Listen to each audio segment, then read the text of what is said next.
Ano importante? 5,000 o trabaho mo for 3 years? Di ba yung trabaho mo? So dapat yun ang ibigay. Ano ibig ko sabihin? Dapat ang congressman at ang mga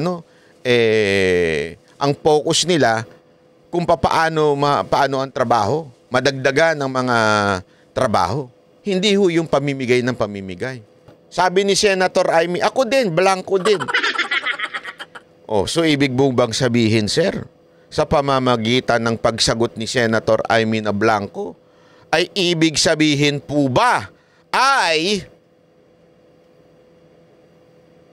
sinungaling siya? Sinasabihan po ba siya ni Marcos na siya po ay sinungaling? Mukhang nakikita ako eh. Sa bagay na yan dahil BICAM report yan eh. Oh, BICAM report yan. Bakit nung una, sir, GAA ang sinasabi ninyo? Hindi, eto hindi naman sa tayo. Pero, sir, di ba ho ang una, ang nireaksyonan ninyo, wala kaming, hindi blanco ang pinirmahan ng presidente na GAA. Wala siya. O bakit ngayon, ang bukang bibig nyo na, BICAM report? After how many days? Kasi nga, sir, lagi ko sinasabi itong paulit-ulit, lalo na sa mga government official, bago ho kayong mag-react, pag tinanong kayo, sabi ni ganito ka daw, ganyan bla bla, wag muna kayong mag-react. Kung hindi nyo naman personal na narinig o napanood yung tao nagsasalita. Kasi it's just a matter of one word can change everything. Naglaglaga na nga ba? O baka naman na booking lang at nadulas? Hindi ko natin alam. Kaya panoorin nyo itong video na ito dahil papakita natin kung paano po nagkakagulo at naglalaglaga na. At higit sa lahat to, malalaman natin kung sino talaga ang tarantado sa gobyerno. Yan ang importanteng malaman natin eh. Ito. Kasi kaganina o kahapon, depende kung kailan nyo mapapanood to, tila nilaglag ni Bersamin. Alam naman po natin, sino po ba si Bersamin? Si Bersamin naman po, ang executive secretary sa madaling salita, parang Malacanang na ho ito. Ibig sabihin, ito ho ang kanang kamay ng ating presidente. So, ibig sabihin, parang si Bongbong Marcos na po ang nagsasalita dito pag ito ang nagsalita. Kasi nga, ito ho ay executive secretary. Tinanong sa kanya tungkol doon sa budget. Tila iba na yung tono compare doon sa una na kanilang mukhang nakapanood sila ng ating video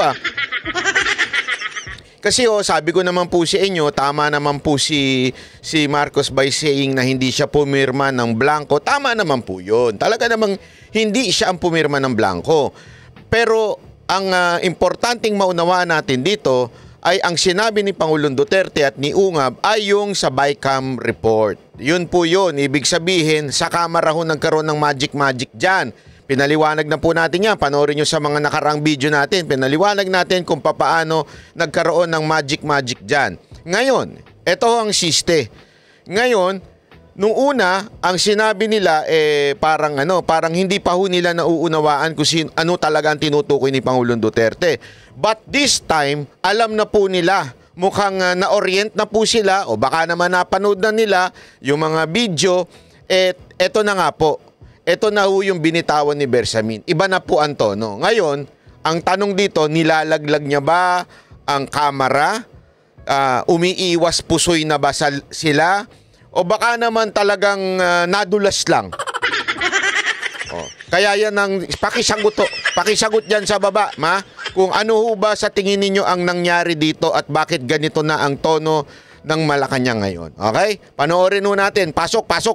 ES lang po. Sir, may we have your reaction doon sa sinabi ni Representative Ungab na plano niyang dalhin sa Supreme Court itong usapin ng GAA?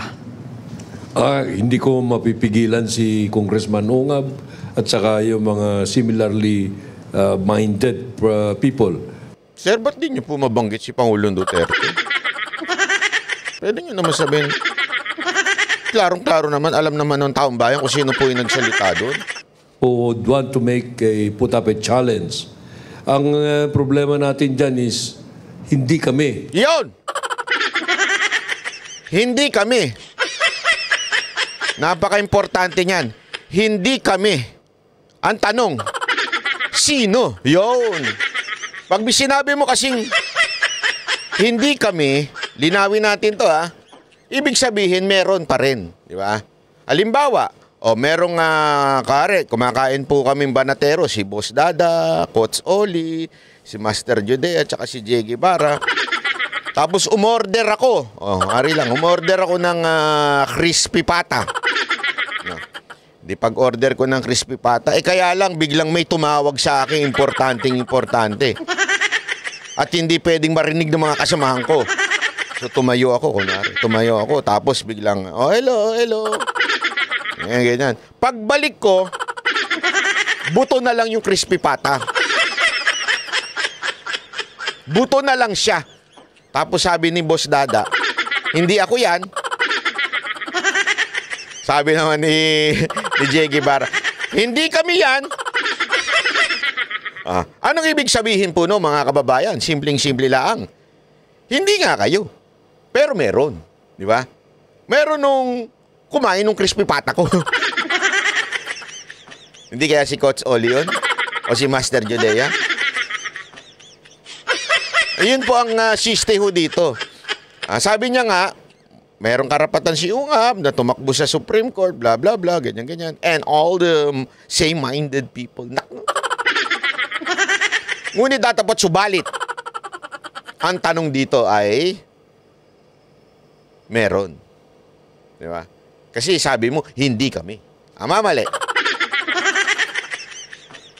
Kaya nga tinatanong ko sa inyo mga kababayan, ito po kaya ay nadula si Sir?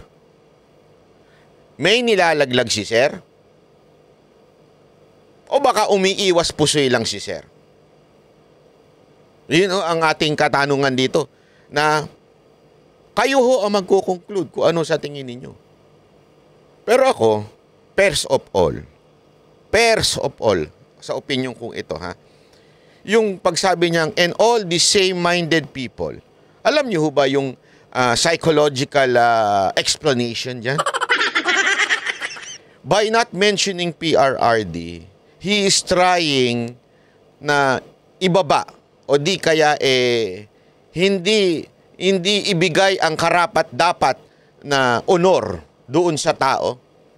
Sa madaling salita po, parang parang siya nasabing you are irrelevant.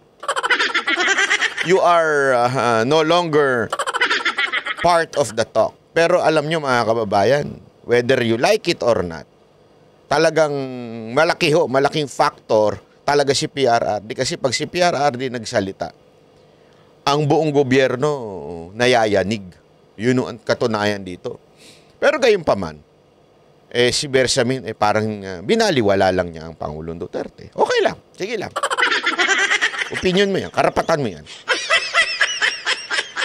Pero dito sa pangalawa mong sinabing hindi kami, mukhang hindi ka makakalusot dito. Tingnan yung reaction ni Sir parang tila, sandali. Kaya nga ako may iba akong opinion Mamaya ako sasabihin sa inyo sa ending. Meron tilang parang nadula si Sir. Kasi tingnan ninyo bigla siyang kumabig ng konti. Para bagang nagulat siya at nabitawan niya yon. Pakingge. Ang mananagot dyan kung meron mang pagkukulang. Nako, yun. Kung meron mang pagkukulang. Medyo kabig ng konti. Hindi kami. Pero kung meron man, dali. Pag sinabi mo kasing hindi kami, that is a finished statement. Ibig sabihin po, iyan po ay sapat na. Sapat na ho na ibig sabihin po niyan, meron talaga. Alam niyo sir, wala naman pong problema. Sa totoo lang, mas tanggap pa nga ng taong bayan kung sasabihin ninyong, hindi kami. Hindi kami ang nagbago niyan. Wala kami binabago diyan. At pinirmahan talaga ng Pangulo yan na hindi blanco. Kasi, Mr.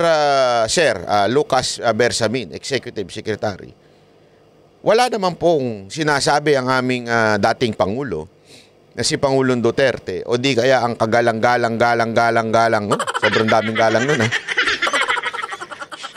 at matapang na si Ungab, hindi po siya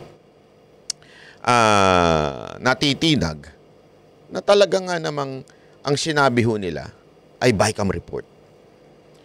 Wala po silang sinasabi at paulit-ulit na pinapaliwanag yan na ang presidente ang pumirma ng blanco. Kaya lang, kahapon nga din may statement din si hindi ko lang na-emphasize dito yun, nadaanan lang natin. Kahapon may statement din si Escudero na tila ibay daw yung para bagang yung pirma niya is parang dalawa, kasi parang dalawang beses magkaiba yung version na dumating daw sa kanya. So sa madaling salita, totoo. Merong version na blanco at nung dumating na ho sa para ito ay ipiprint na ho, ibang version na ho. Yun ho ang sinasabi ho ni Ungab at ni Pangulong Duterte na meron discrepancy along the way. So sino ho ang nag-fill in the blanks? Walang-wala ho at paulit-ulit na sinasabi ng Pangulong Duterte at ni Ungab na hindi naman po Malacanang. Kaya nga, sir, ako ito, suwestiyon ko lang ito. Kasi may nababasa ako. Alam ko naman, kasi meron din tayong mga kakilala dyan di ba? Alam ko naman na merong tila nagtuturo sa inyo. Hindi ibig sabihin nagtuturo, pinapangaralan. Hindi yun Ibig sabihin, isinesegue sa inyo sisi. Obserbahan nyo, sir. Tila may umiiwas pusoy at inutos nila o niya sa media na ang presidente, tanungin nyo. Ituro nyo sa presidente ang sisi, ganun. O, sa Malacanang kayo magtanong.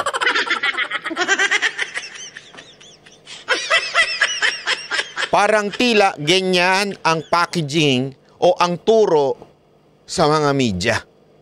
Ituro sa inyo ang laban para umiwas sa amin. Pansinin ninyo, hindi nagsasalita.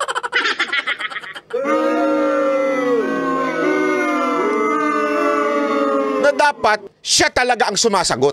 Tama, mali?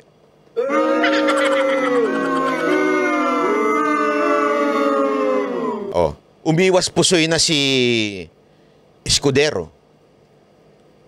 Si Grace po, hindi sumasagot. Yung dating co-chairman, hindi co-chairman, chairman ng appropriation, hindi rin sumasagot. Ang speaker, hindi rin sumasagot. May nakita akong video kahapon. Yung bagong chairman ng appropriation. Iniiwasan ng media. Nagmamadali daw, pero hindi naman mukha nagmamadali. Umiiwas sa media. Hindi rin makasagot. Tila bagang ang instruction is tahimik tayo, ituro natin, kayong mga media, ang interview nyo, Malacanang. Malacanang ang bugbugin ninyo ng sisi para mag-away sila.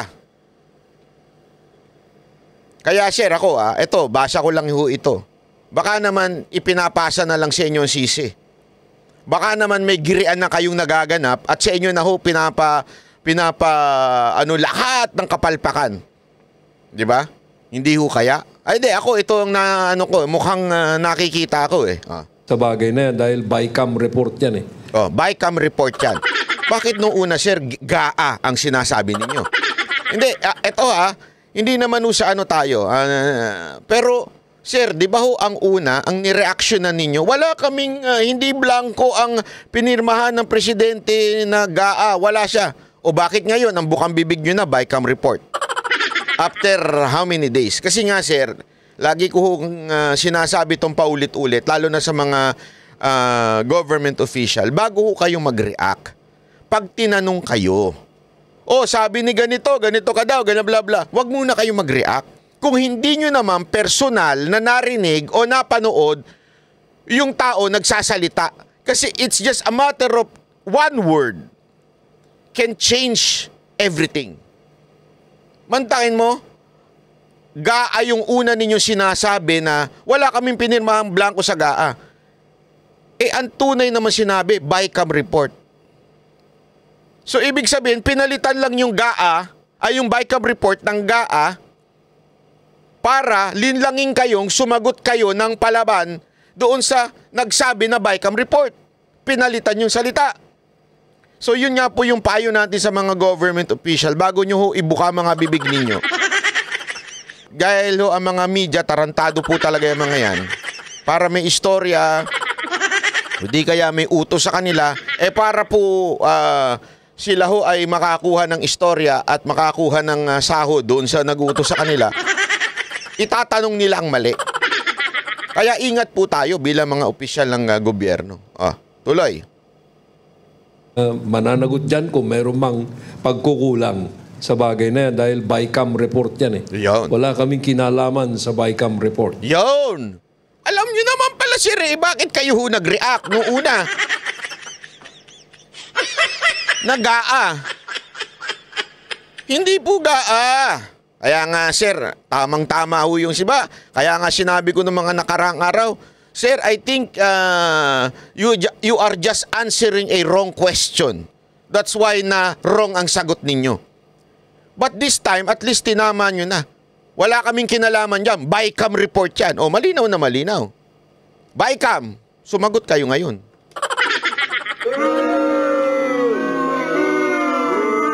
Tinuturo na sa inyo ng Malacanang, kayo ang dapat sumagot. BICAM, sumagot kayo! Gago! Hindi, yan talagang dapat Sila ang sumagot. Bakit si Escudero lang ang sumasagot? Tama, mali. Romualdez, sumagot ka.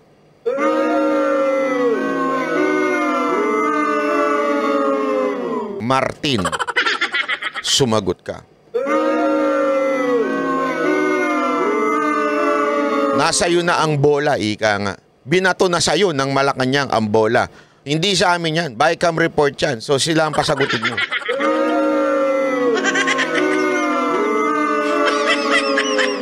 Kung mananahimik ka pa rin, Speaker Martin Romualdez, ay hindi pwede yan. Dahil yan ay responsibilidad ninyo bilang isang speaker, responsibilidad ninyo bilang representante, responsibilidad ninyong ipaliwanag sa taong bayan ano ang nangyari dyan sa BICAM report. Dahil marami na pong patunay.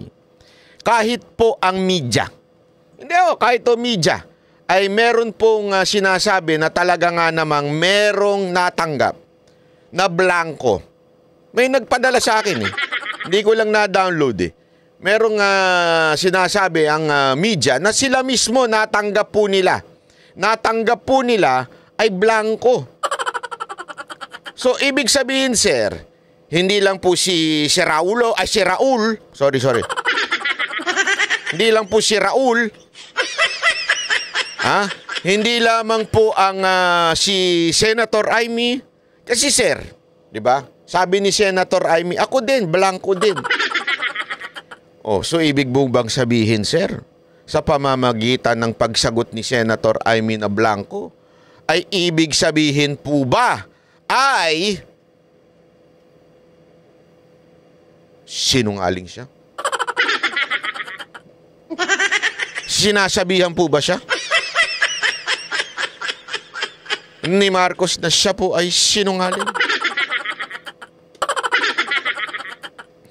Kaya alam nyo, dito nagkakabukingan mga kababayan. Nagkakabukingan po kung ano talaga ang tunay na nangyayari ho sa ating bayan. Kasi alam nyo, chotomate ha. Kasi alam nyo, ito ho'y bagay na sana nagiging honest na lang po tayo. Wala naman pong problema kung kaya lang alam kong pinoprotektahan nyo rin na si pinsan. Pero wag na, sir. Kasi alam nyo, ito'y malaking iskandalo. Dahil hindi ho ito milyon, hindi ho ito bilyon, ito'y trilyon. Dahil dito, maaaring masira ang ating bayan ng tuloy-tuluyan. Isang taon na nawala ang budget sa mga importanteng bagay. Ngayon, kung hindi ninyo isasalba ang inyong sarili sa pamamagitan ng pagturo talaga kung sino ang nag-hocus-pocus dyan, baka harapin ninyo ang hindi magandang consequence. Di ba ho? Kaya it's better na magsalita na lamang po kayo. Nasabihin na lang po natin, di ba? Sabihin na lang po natin, sino ba talaga ang nag-fill ng blanks? So, yun lang ho. Ako ano lang naman, nakikiusap lang. Kasi napanood ko yun sa UNTV yung nag-report na talagang nakatanggap daw sila ng blanco din. Nakita ko yun eh. Hindi ko lang mahanap ngayon eh. Hindi ko maipakita sa inyo. Nakatanggap din si Amy, Senator Amy. Nakatanggap din si Raul. Magkakaibang kampo po ito. Si Lacson, nakatanggap din. Oh. Meron talaga. It's a fact. I-ano na natin yun. Ipako na natin yung fact na yun. Merong blanco na pinirmahan. Yun po ang lumabas sa BICAM report. Di ba ho? O, tuloy natin. Ang may kinalaman lang kami, yung finished product Yun. na pinapirmahan sa presidente. Hindi yung blank check. So, yun talaga. Kita nyo na? Iba na tono ni Sir. Meron talagang blank check. Ginamit mo pa yung blank check, ha? Now, because of you using the blank check, bakit blank check kanyo? Kasi yan yung halimbawang ginamit ni Pangulong Duterte. So, sa tingin ko, sa aking lamang pong munting pag-uunawa at analyzation, sa tingin ko, noong una hindi nila napanood. Nag-react lang sila dun sa tanong. Tapos, nabatikos, na tila hindi sila sumasagot ng diretsyo, pinanood na nila this time. Kaya alam na nila yung blank check na halimbawa ni Pangulong Duterte doon sa sa programa na yun o sa vlog na yun, di ba? So, ngayon, I think, alam nyo na. Di ba? Alam nyo na hindi kayo ang pinatutukuyan ni Pangulong Duterte. Bakit kayong react na react?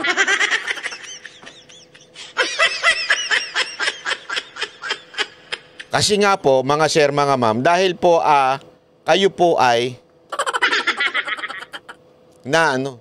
nabitag.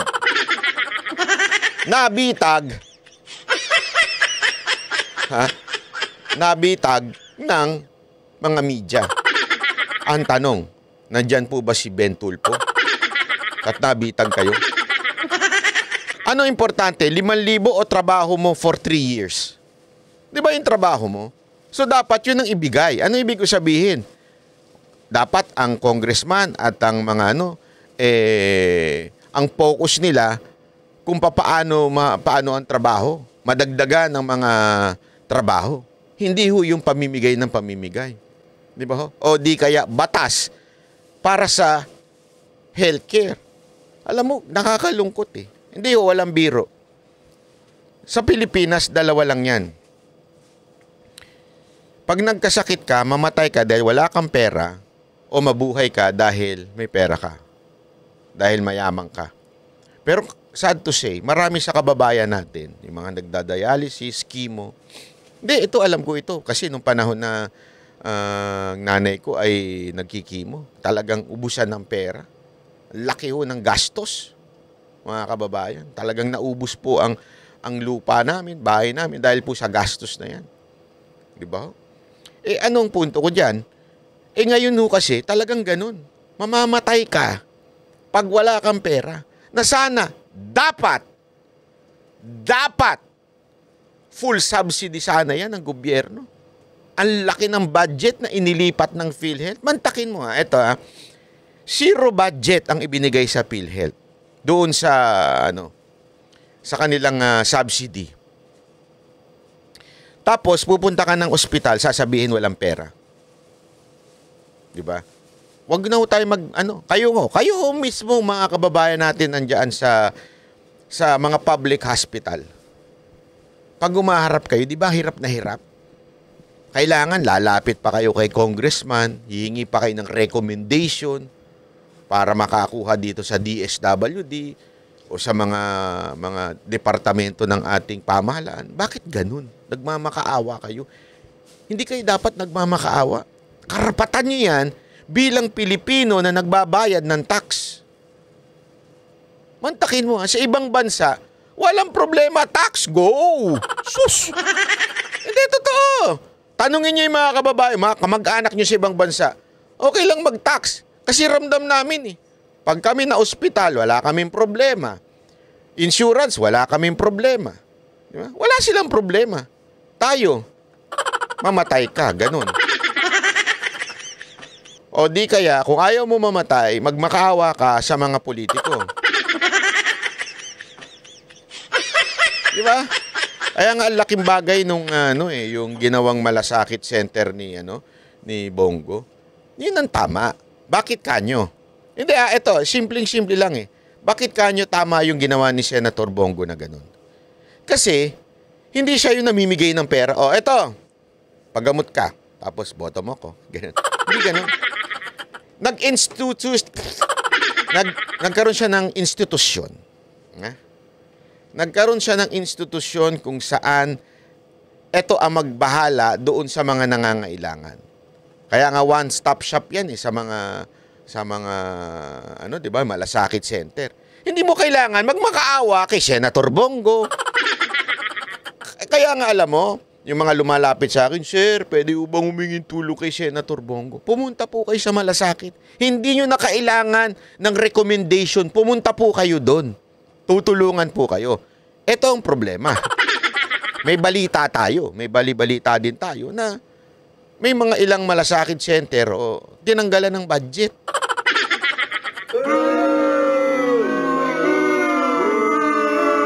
Kasi alam naman natin, di ba? Tumatak sa isipan ng mga bawat Pilipino na ang malasakit center talagang yan ang sa madaling salita, baby ni Senator Bongo. Yan talaga ang baby niya. Yan, dahil po dyan, talaga nga namang nakilala siya. Kasi tinutukan niya yan eh. Yan ang gustong ko sa kanya. Hindi yung bigay dito, bigay dito. Although tumutulong si Senator Bongo, ha? As in tumutulong po siya. Witness po ako dyan. Pero hindi lang po yun. Talagang gumawa po siya ng programa o nag-ano siya ng batas na talagang meron malasakit center, di ba? Pinondohan niya yun ng batas, di ba? So ano dito? Ngayon, tila may nanggagago sa kanya. Parang siyempre, mabawasan ng kakampi si Pangulong Duterte, pero hindi nila matitinag si Senator Bongo dahil grabe ho ang tumulong niya. Wala ho akong politikong LGU, mga mayor na nagsasabing, tarantado yan si Bongo. Wala. Kahit kalaban, kahit iba kulay, laging sinasabi nila, grabe yan, matulungin yan sa amin. Wala akong masabi dyan. Talagang nung panahon ni Duterte, kahit kalabang kami, ibig sabihin, hindi kami pareho ng partido, tinutulungan kami niyan. Kasi ganun sila. Yun ang tunay na tulong. Hindi tumitingin ng kulay. Di ba? Ngayon daw, may mga bali-balita tayo. Tinanggalan ng pondo yan para magalit yung mga Pilipinong lumalapit sa malasakit. Para sisihin si Bongo at sabihin nila, wala naman pala yung programa mo, wala naman budget. O, di ba? Ganyan eh. Kaya, sana lang, tignan nun natin kasi bakit ko sinabing kailangan natin bumoto ng tamang mga congressman? Kasi mga congressman na nagtanggal ng budget eh. Di ba? Sila ho ang nagkaltas-kaltas niya during budget deliberation. Kaya nga ho, napaka-importante ng iboboto ninyong congressman. Kung boboto rin kayo ng walang kwenta, yung simpleng committee, hindi mabanggit, anong mangyayari sa inyo? Yung pabago-bago, dati pinupuri ang war on drugs, ngayon hindi na.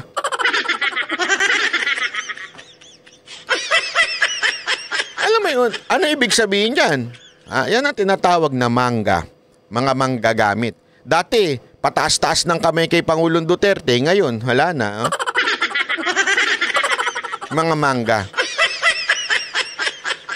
Kaya naturalmente, darating ang panahon, ay lilipat na naman yan. Bakit to? Kasi manggagamit sila ng mga matataas o mga sikat para maabot lang nila yung pagiging congressman at magkaroon sila ng pera at project. Yan ang katotohanan sa bayan natin. Nakakalungkot. But that's the reality that is happening in our country. Kapit lang. Kaya nga sabi ko sa inyo, ingat tayo. Ingat po tayo sa mga kumakapit lamang sa mga Duterte. Tapos sasabihin nila, iboto sila. Darating ang panahon. Sana kung katulad sila ni Senator Bongo at saka si Senator Bato na talaga nga namang nasa tabi ni Pangulong Duterte. Hindi eh. Hindi ba ho? Marami dyan, ginagamit lang ang mga Duterte. Tapos pag nanalo, pag naipwesto, yari ka na. Magbabaliktaran na. Kaya ingat po tayo dun sa mga nagbabaliktaran. Ayaw na ayaw ng mga babae niya. Hindi, joke lang. Joke lang po. Hindi, totoo po, di ba? Ang may gusto lang niya, mga Barbie.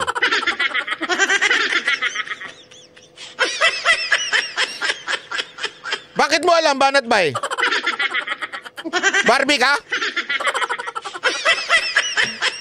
Paano mo nasabi? Anyway, mga kababayan, ito sana minsan nagpapatawa lang po tayo pero napakaseryoso ng ating topic. Sana ho kayo po ay naliwanagan patungkol dito sa budget. At bantayan po natin dahil may bali-balita nga tayo na talaga nga naman within the circle medyo nagbabangayan na. Hindi, akin lang, Mr. President, if you are really for the people, I still give the benefit of the doubt. Tayuan ninyo. Kampihan nyo ang taong bayan. Huwag nyong kampihan yung pinsan ninyo. Yun lang sa akin. Kasi, di ba, as far as I know, sabi nga ni Senator Amy, isa sa mga dahilan, o balamang yun ang dahilan, is you want to redeem the name of Marcoses. Then do this. Tayuan ninyo. Ilaglag ninyo kung sino yung dapat nyong ilaglag. Di ba? Tayuan ninyo na ito talaga nangyari. But inayos namin. O di ganun. Wala namang problema. Tatanggapin ng taong bayan siguro yun. Di ba?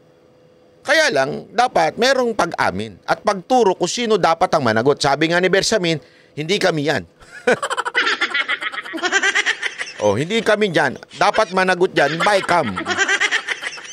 Yan ang dapat, di ba? This is a small step in saying, yan, ayusin nyo. Kasi maaayos naman talaga kung gugustuin ninyo. Pero kung kakampihan at ito-tolerate ninyo, ay bay sir, babagsak ko tayo at masisira ho kayo. Tuloy-tuloy kayo masisira sa taong bayan. Sa pagkaalam ko, hindi yan ang nais ninyo, di ba? You want to redeem the name of Marcoses. Therefore, do what is right for the people.